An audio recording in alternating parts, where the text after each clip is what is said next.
Стратегийн импортын бүтээгдэхүүнийг санхүүжүүлэх гэрээнд Монгол банк газрын тосны газар болон Монголын нефт импортлагч компаниудын төлөөлөл гарын үсэг зурсан. Гэрээний дагуу Монгол банкнаас нефтийн бүтээгдэхүүний жижиглэнгийн үнийг тогтвортой байрах үнийг огцом хэлбэлцлийг бууруулах, импортлагч компаниудад дэмжлэг үзүүлэх зорилгоор бага хүүхдэд урт хугацааны хөнгөлөлттэй зээл олгохоор болоод байсан. Энэхүү зээлийн хөтөлбөрт шатахуун импортлагч 15 компани аж ахуй нэгж хүсэлтэд ирүүлээд байсан. Зээлийн зарчмыг хүрээнд тодорхой шалгуур гаргаж 15 компаниас 3 нь нефт импортлдаггүй учраас хасагдсан. Нефт импортлож түүнийг жижиглэнгийн үнээр зардаг 12 компанитай зээлийн санхүүжилтийн гэрээ байгуулсан. Гэвч үүний хөөрөгдлөөр иргэдийн нуруунд дээр хүнд очиа өрүүлж байсан шатахуун импортлагч компаниудад санхүүгийн асуудалтай байсныг тодруулжээ.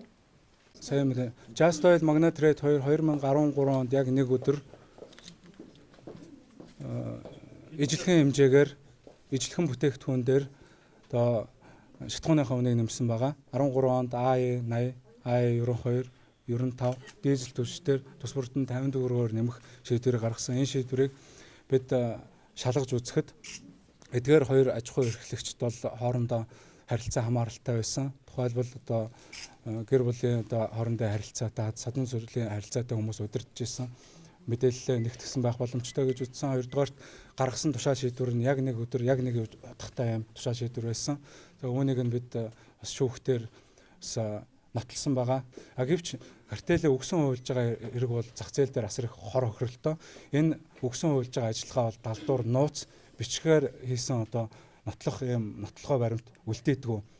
Төрөөс анх удаа 120 сая $, зээлийг импортлагч компаниудад үзүүлээд байсан. Энэ нь компаниудын тодорхой хэрэгцээг хангахаар болоод байсан. Учир нь улсынхаа нефтийн хэрэглээг бүрэн хангана гэж үзсэн юм. Хэрвээ үүний 50%-ийн жижиглэнгээр борлуулна гэж үзвэл 1.6-аас 2.8 сарын жижиглэнгийн шатхууныг худалдаж авах мөнгийг шийдэж өглөө гэсэн боломжийг олгоод байсан юм а. Гэвч Magnet Trade болон Just Oil компаниуд өгсөн хувилдаж мөн нийт компанитай холбоотой санхүүгийн асуудал үүсэж байгааг хэлсэн. Шатхууны үн өслөө гэдэг шалтгаанаар өргөн хэрэглээний бараа бүтээгдэхүүний үн дагаад өсдөг жишг тогтсон. Дээрх асуудлуудтай холбоотойгоор үүсэж байгаа асуудал нь нэг талаас нь харуул иргэдийн халаас нь гар дүрж улсын татварт хохирол учруулсан байгаа байдал нь олон нийтэд илүү хохиролтой гэж үзэж байгаа юм а.